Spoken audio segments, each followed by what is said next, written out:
ইসলামী আন্দোলন বাংলাদেশ বেরিয়ে আসার পর গুঞ্জন ছিল নতুন একটি দল জামায়াত ইসলামীর নেতৃত্বাধীন 10 দলীয় জোটে যোগ দিতে যাচ্ছে। শুক্রবার কক্সবাজারে এক অনুষ্ঠানে জামায়াতের কেন্দ্রীয় সহকারী secretary general AHM Hamidur Rahman Azad বিষয়টি নিশ্চিত করলেও দলের নাম প্রকাশ করেননি।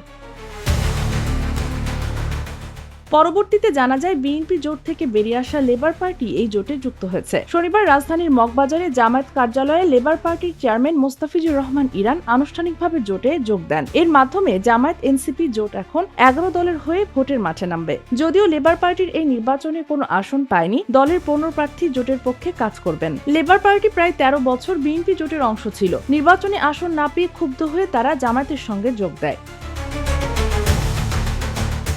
লেবার পার্টির চেয়ারম্যান মোস্তাফিজুর রহমান ইরান বলেন, জামায়াত আমির ডক্টর শফিকুর রহমানের নেতৃত্বে দেশবাসীর আশা খামেনি ও মাহাতির মোহাম্মদের মতো এবং তাই লেবার পার্টিও পিছিয়ে থাকতে পারবে না। শনিবার সন্ধ্যায় জামায়াতের কার্যালয়ে সংবাদ সম্মেলনে সহকারী সেক্রেটারি জেনারেল মাওলানা ATM মাসুম নিশ্চিত করেন, লেবার পার্টি আনুষ্ঠানিকভাবে জোটে যোগ দিয়েছে। Sheikh Masuma, news desk, daily our Bangladesh.